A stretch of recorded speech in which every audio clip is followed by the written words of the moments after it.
السلام عليكم ورحمة الله وبركاته.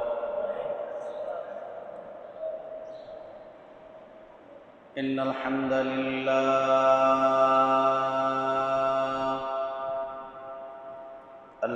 لله الأكرم الذي خلق الإنسان وكرم وعلمه من البيان ما لم يعلم، فسبحان الذي لا يحصى امتنانه باللسان ولا بالقلم، ونشهد أن لا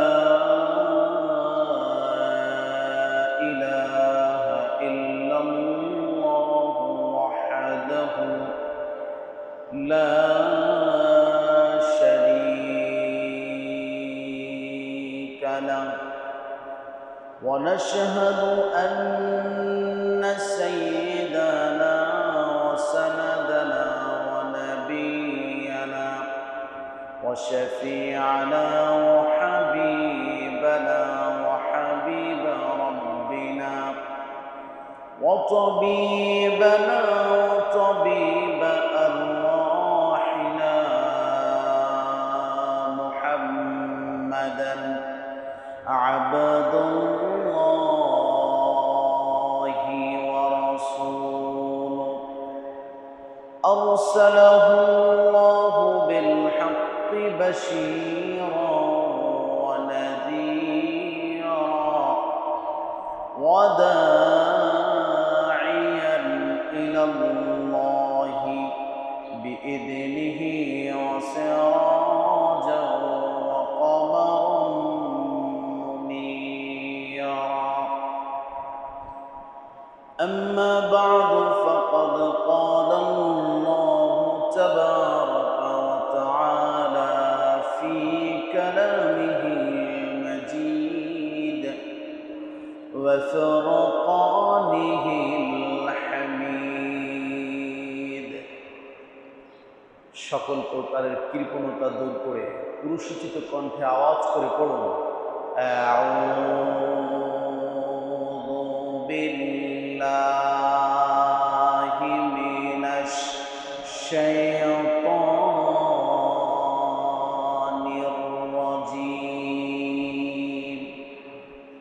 বিসমিল্লাহির রহমানির রহিম। ইন্নামাল মুমিনুনা আল্লাযীনা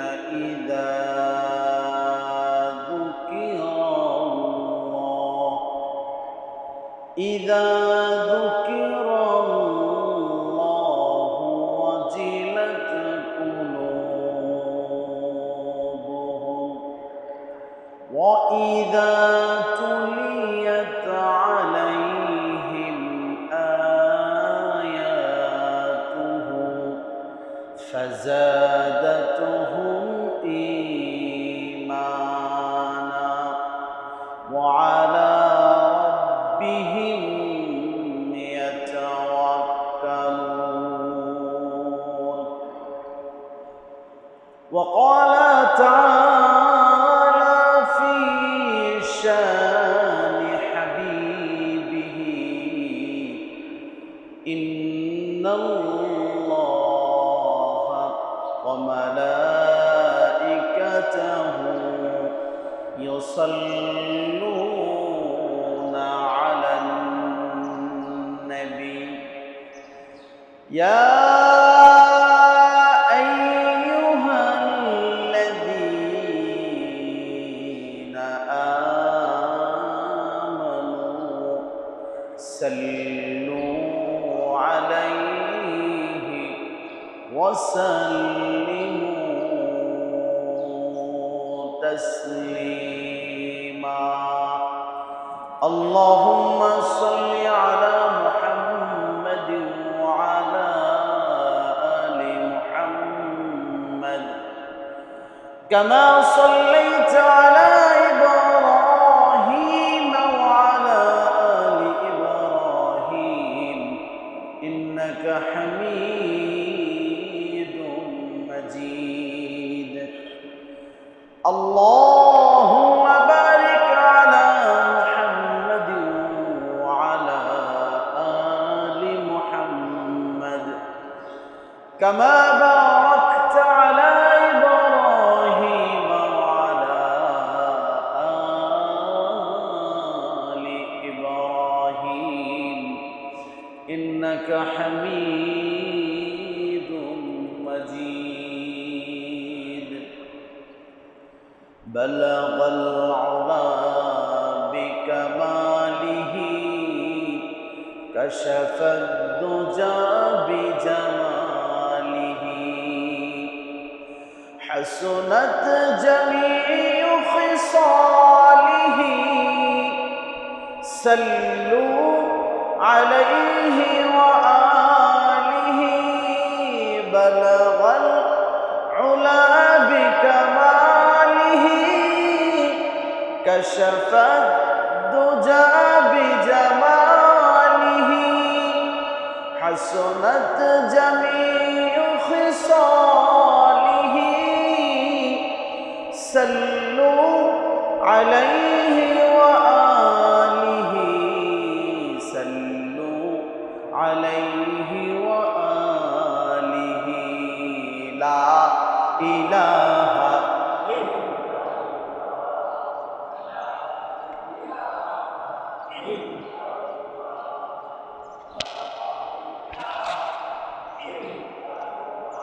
জোরে লা ইলাহা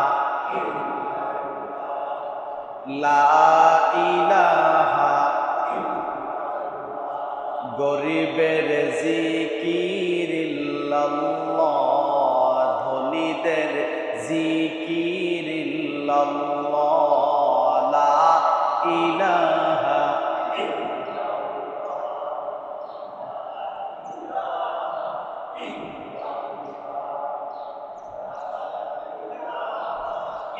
لا معبود إلا الله لا مقصود إلا الله لا إله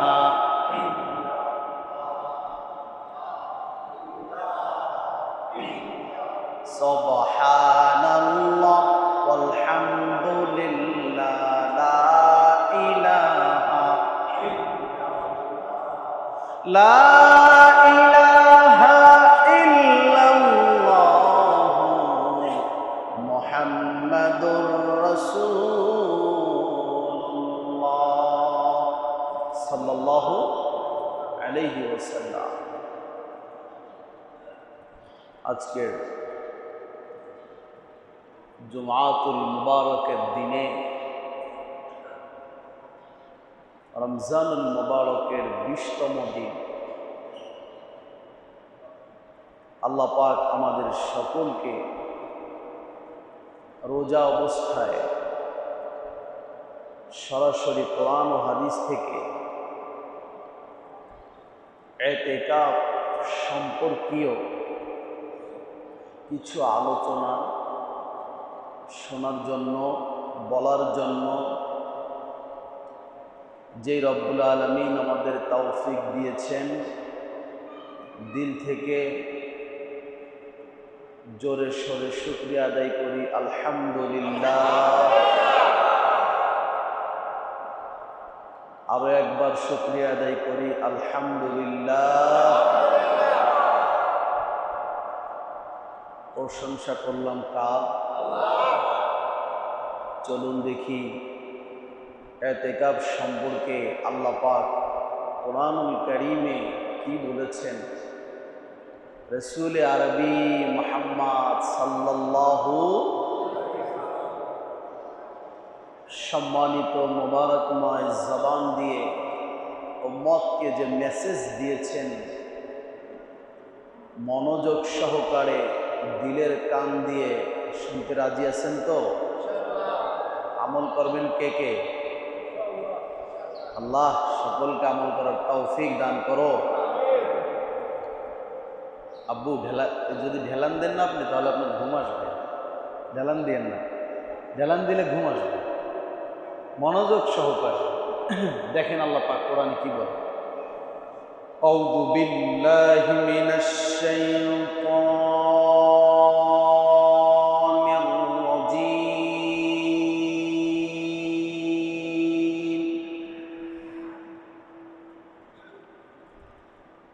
বিসমিল্লাহির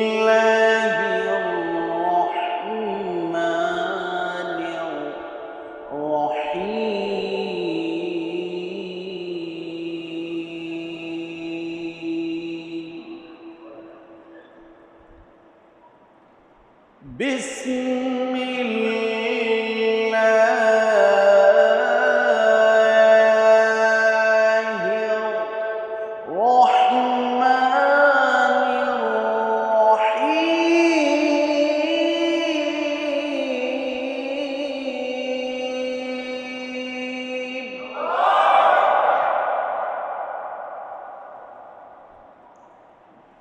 وعهدنا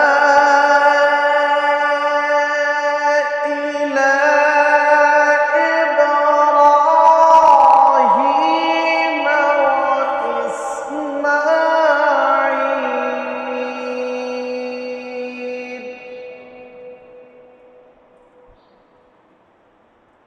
وعهدنا إلى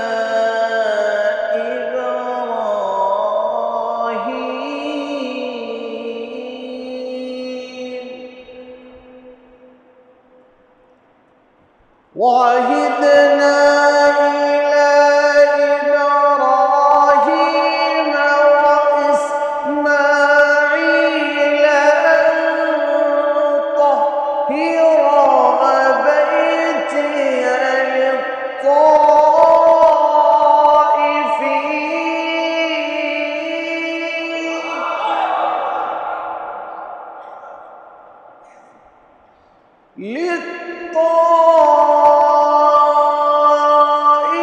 للطائفين والعاكفين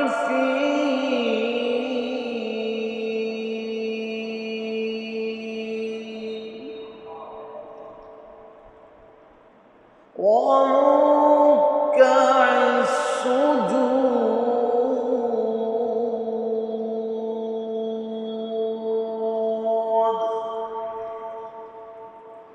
صدق الله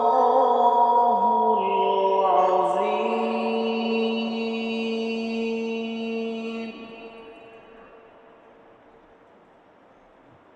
সকল ক্ষমতার মালিককে, রিজিকের মালিককে, সাহারির সময়, ইফতারের সময় তামাম জমিনে, তামাম আসমানে আল্লাহ পাক ফেরেশতাদেরকে ছড়িয়ে দিয়েছেন যে তোমরা আমার মুমিন বান্দাদের জন্য জমিন আসমান সব জায়গায় বসে বসে আমি রব্বুল আলামিনের কাছে ক্ষমা চাইতে থাকো। পড়েন আল্লাহু আকবার। ফেরেশতারাও মানুষের জন্য, মুমিনের জন্য ক্ষমা চায়। আল্লাহ পাক সকল মুমিনদেরকে মাফ করে দাও। পড়েন আমিন। এই জন্য রব্বুল আলামিন বললেন, কোরআনুল কারীম খুলে দেখবেন আল্লাহ পাক বলছেন সূরাতুল বাকারায় 125 নং আয়াতে আল্লাহ পাক জানিয়ে দিলেন নূহ আলাইহিস সালামের প্লাবনের পরে যখন বাইতুল্লাহর অবকাঠামো যখন নষ্ট হয়ে গেল, বাইতুল্লাহর অবকাঠামো যখন নিশ্চিহ্ন হয়ে গেল, নবীরা তো দুনিয়ায় এসেছিলেন। আস্তে আস্তে নবী ইব্রাহিম আলাইহিস সালাতু ওয়াস সালাম আগমন করলেন। নবী ইব্রাহিম আলাইহিস সালাতু ওয়াস সালাম আগমনের পরে রব্বুল আলামিন বললেন, ও নবী ইব্রাহিম, তোমাকে হিজরত করে বাইতুল্লাহর কাছে এই মক্কা ভূমিতে যেতে হবে। মক্কা ভূমিতে চলে যাও, জনমানবহীন এলাকা, যেখানে কোনো মানুষ নেই, খাওয়ার ব্যবস্থা নেই, পানীয় ব্যবস্থা নেই। আল্লাহ রাব্বুল আলামিনের খলিল নবী ইব্রাহিমকে রব্বুল আলামিন বললেন, নবজাতক শিশু ইসমাইলকে নিয়ে ওই বিজান মরুভূমিতে যাওয়ার জন্য তোমাকে যেই মালিক অর্ডার করেছেন তিনি কে? নবী ইব্রাহিমকে রব্বুল আলামিন বললেন, চলে যাও। চলে গেলেন। কোনো প্রশ্ন নাই কেন যেতে হবে, কি করব ওখানে গিয়ে, খাওয়ার কি ব্যবস্থা, পড়ার কি ব্যবস্থা, পানীয়ের কি ব্যবস্থা। আল্লাহ পাক বললেন, নবী তোমাকে যেতে হবে, চলে যাও, কোনো প্রশ্ন করো না। চলে গেলেন নবী ইব্রাহিম নবজাতক শিশু ইসমাইলকে নিয়ে। ধীরে ধীরে ইসমাইল বড় হয়ে গেল। যখন ইসমাইল আলাইহিস সালাম 16-17 বছর বয়সের যুবকে উপনীত হলো, আল্লাহর খলিল ইব্রাহিমকে রব্বুল আলামিন অর্ডার করলেন, ও নবী, জীবনে তো অনেক পরীক্ষা দিয়েছেন, আগুনে পড়ার পরীক্ষা দিলেন, তাও পাশ করিয়ে দিলাম। সন্তান জবাইয়ের পরীক্ষা, সেখানেও পাশ করিয়ে দিলেন কে?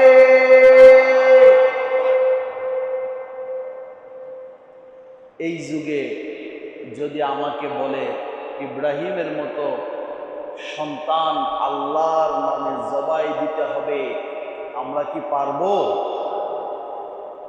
কেউ কি পারবে? পারবে না। তাহলে কতটা দৃঢ়তা, কতটা বিশ্বাস রবের প্রতি ইব্রাহিম খলিলুল্লাহর ছিল, যে কারণে আল্লাহ পাক তাম পৃথিবীর জাতির পিতা ওনাকে বানিয়ে দিয়েছেন। ঠিক কিনা বলে? নবী ইব্রাহিম, নবী ইসমাইল, বাপ বেটা দুজনই নবী। আল্লাহ পাক অর্ডার করলেন, ও নবী, জীবনের সকল পরীক্ষায় পাশ করেছো, আর একটি পরীক্ষা দিতে হবে। তাম পৃথিবীর জন্য একটি ঘর নির্মাণ করো, পৃথিবীর মানুষের জন্য একটি কেন্দ্রবিন্দু বানাও, বাইতুল্লাহ বানাও, ঘর বানাও, যেটা একজন মালিকের ঘর হবে। তিনি কে? যেটার দাবি কেউ করতে পারবে না, যেটার অধিকারী কেউ হবে না। আল্লাহ রাব্বুল আলামিনের অর্ডার নিয়ে নবী ইব্রাহিম নিজের ছেলে ইসমাইলকে নিয়ে কাবা নির্মাণের কাজ শুরু করলেন। কাবা নির্মাণের কাজ শুরু করলেন। করতে করতে কাবা নির্মাণ করলেন।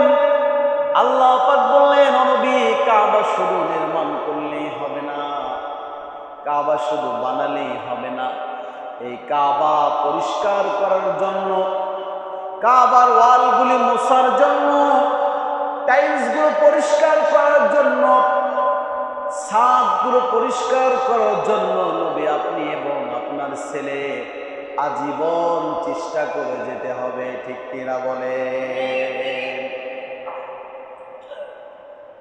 বাইতুল্লাহ নির্মাণ করেছে নবী ইব্রাহিম, নবী ইসমাইল। আল্লাহ বললেন, শুধু নির্মাণই হবে না, এটাকে সব সময় পরিষ্কার পরিচ্ছন্ন রাখতে হবে। শুধু বলেই ছেড়ে দেয়নি। রব্বুল আলামিন বললেন, ওয়াহিদনা ইলা ইব্রাহিম।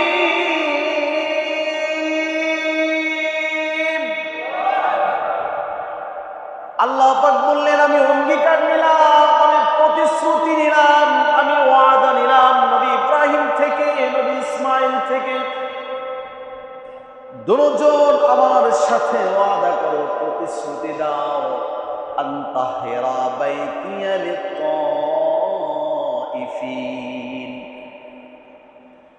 যত মানুষ तमाम পৃথিবীর দিক দিক থেকে, প্রান্ত প্রান্ত থেকে বাইতুল্লাহ তাওয়াফ করার জন্য যত মানুষ আগমন করবে ইব্রাহিম, সব মানুষগুলো এসে যেন বাইতুল্লাহকে পবিত্র পায়, পরিষ্কার পায়। এই জন্য তুমি এবং তোমার ছেলেকে বাইতুল্লাহ সব সময় পরিষ্কার রাখার জন্য যিনি অর্ডার করেছেন তিনি কে? শুধু তোয়াফি করবে না,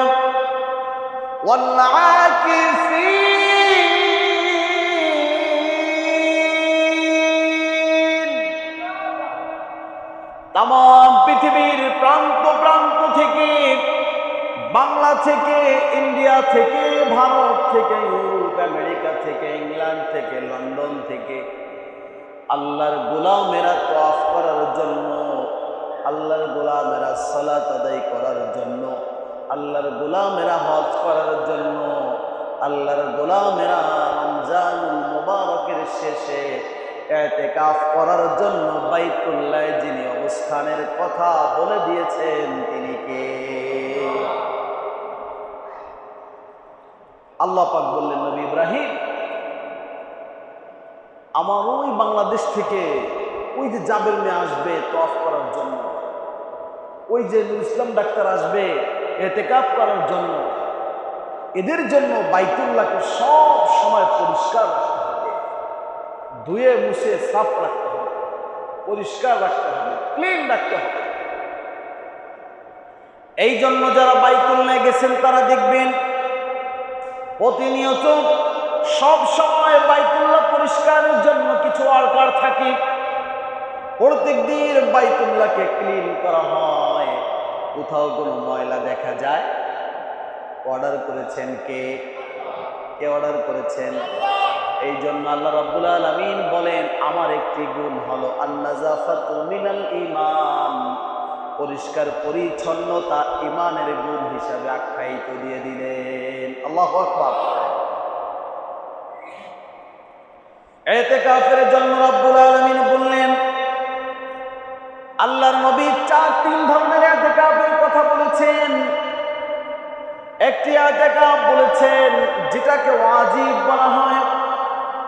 কেউ যদি মান্যত করে আমি ইতিকাফ করব 5 দিন, 10 দিন, 1 দিন, আমার ছেলে যদি সুস্থ হয়ে যায়, আমার যদি ওই কাজটা হয়ে যায়, আমি যে মুসিবতে আটকে আছি যদি আল্লাহ পাক আমাকে রেহাই দিয়ে দেয়, তাহলে আমি রবের জন্য 1 দিন, 2 দিন, 5 দিন আমি ইতিকাফ করব। এটাকে বলে মান্যত।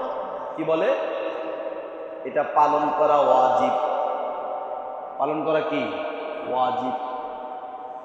দ্বিতীয় নম্বর, আল মুআযাবাতু রাসূলুল্লাহ সাল্লাল্লাহু আলাইহি ওয়াসাল্লাম, ওই কাজ যেটা নবী আজীবন করেছেন, সাহাবীদেরকে করার জন্য বলেছেন, এ ধরনের কাজকে বলা হয় সুন্নাতে মুআক্কাদা।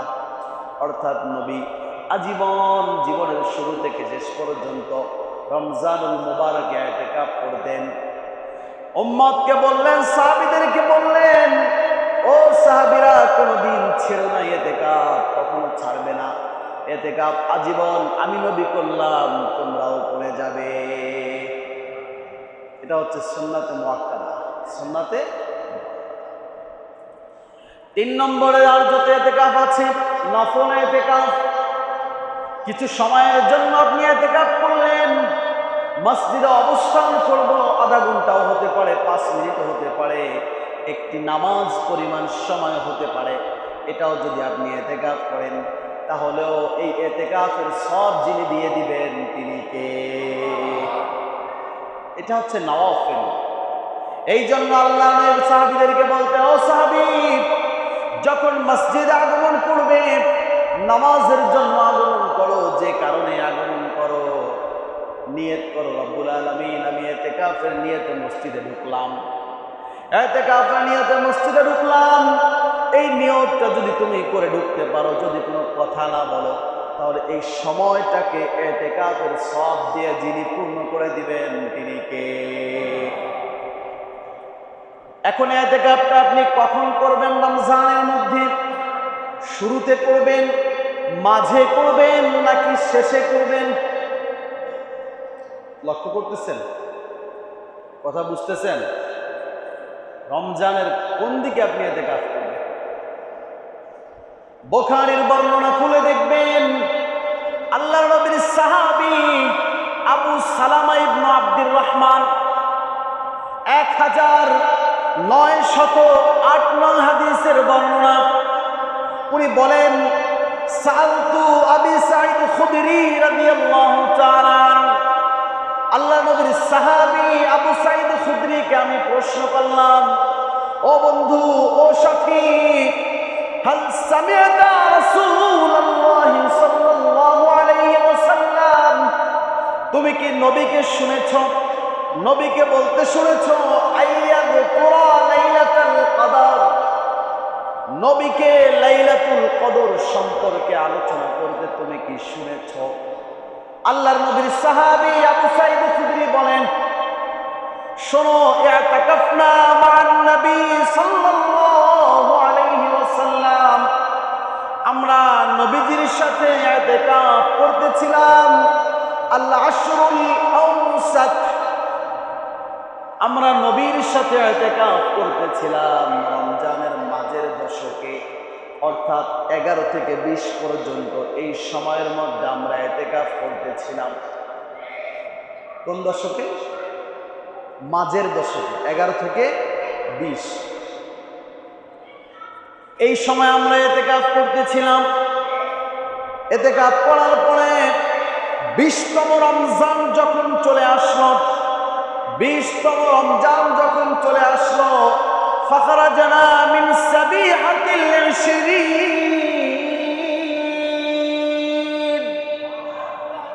20তম রমজানের সকাল বেলায় আমরা যখন আমাদের গাট্টি নিয়ে, আমাদের কাঁথা বালিশ নিয়ে আমরা বাড়ির দিকে রওনা করলাম, এমন সময় খাতাবানা রাসূলুল্লাহ সাল্লাল্লাহু আলাইহি ওয়াসাল্লাম, আল্লাহর নবী আসলেন, আমাদেরকে বললেন, খুতবা দিলেন, শোনো সাহাবীরা, শোনো, তোমরা তো বাসায় চলে যাচ্ছ 10 দিন ইআতিকাফের পরে, মাঝের 10 দিন, রমজান মুবারকের মাঝের 10 দিন ইআতিকাফের পরে তোমরা তো বাসায় চলে যাচ্ছ।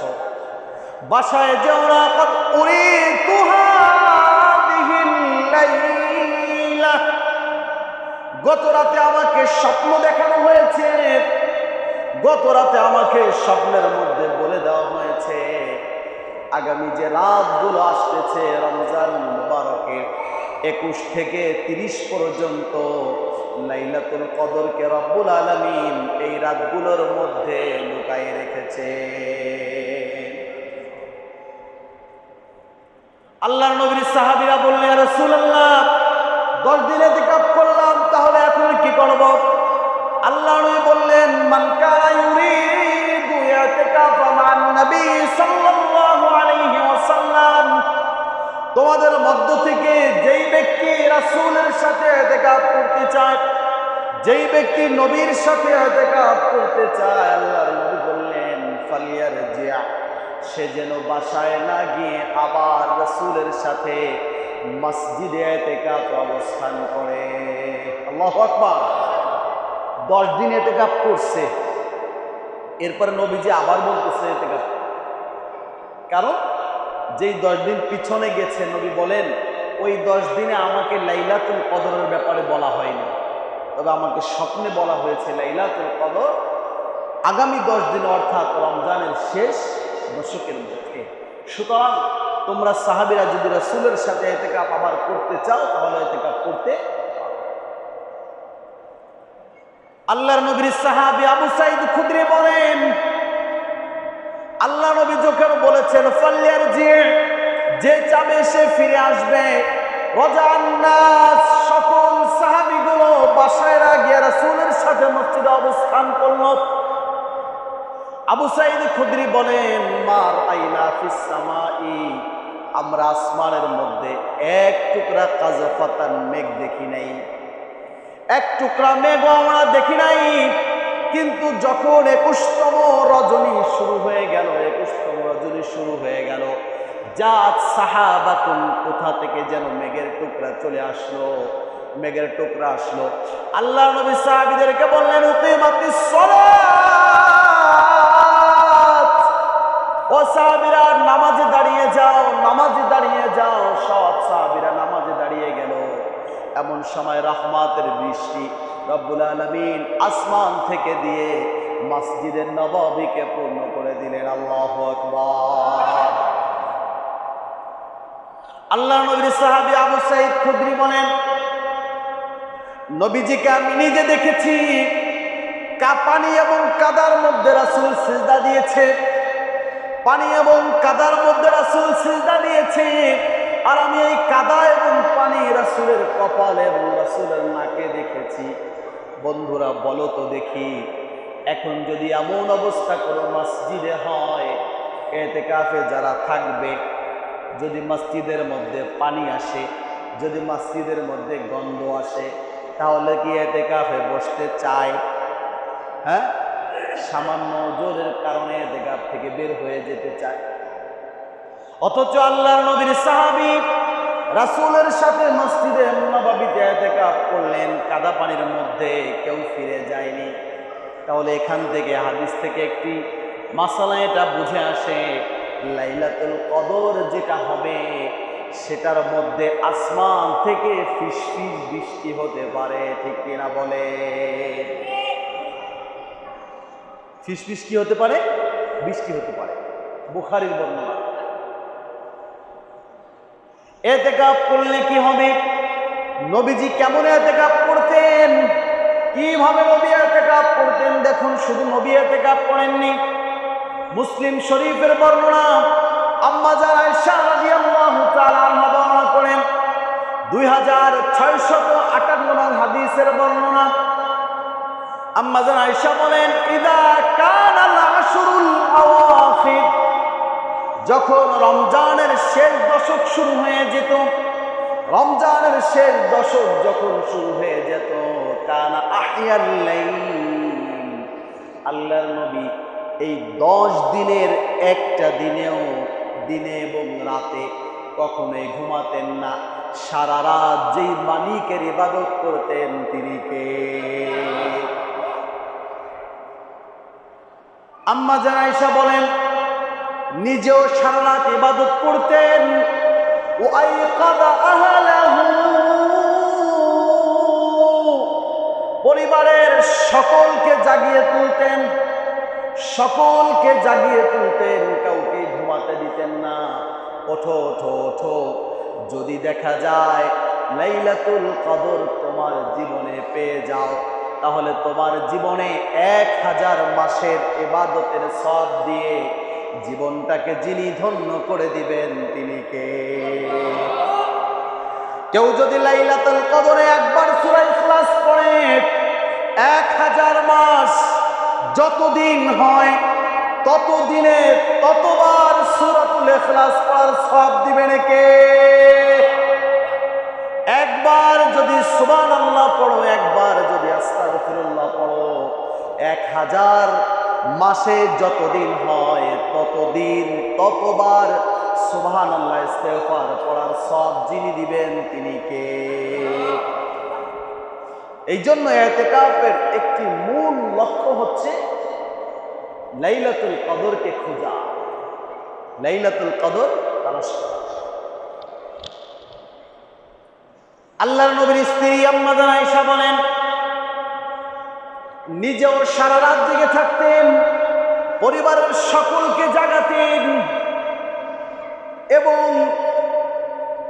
আমাদের এলাকায় লক্ষ্য করলে দেখবেন যখন কৃষকগুলি অথবা কোনো ওয়ার্কার যারাই জমিনে কাজ করে বা যেখানেই যে কাজ করে না কেন, আমরা প্যান্ট পরি না? প্যান্ট পরে কিনা? কৃষক যখন জমিনে যায় তখন প্যান্টটাকে আমাদের দেশে বলে কাঁচা দেওয়া, আপনাদের এলাকায় কি বলে? লুঙ্গি যেইভাবে কাঁচা দেওয়াই বলে, টাইট করে বাঁধে না? বাঁধে কিনা? আবার যদি প্যান্ট পরে তাহলে ওটাকেও কি করবে? টাইট করে বাঁধবে। আম্মা জান আয়েশা বলেন, সাদ্দা মিজারা, নবীজি ইতিকাফের দশক যখন চলে এসেছে তখন নিজের পরিভাষায় ব্যবহার করেছে, নিজের লুঙ্গিকে, নিজের পাজামাকে কঠিনভাবে রাসূল বেঁধেছেন যাতে করে ইবাদত করে রবকে খুশি করতে পারে।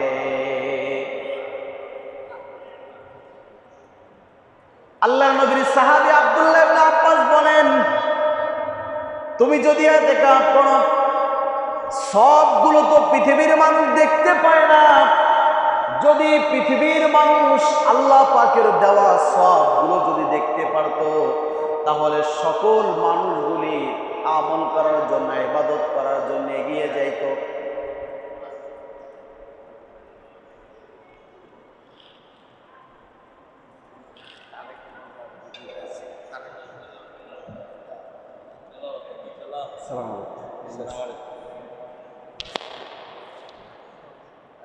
আমারও বসা দিচ্ছে।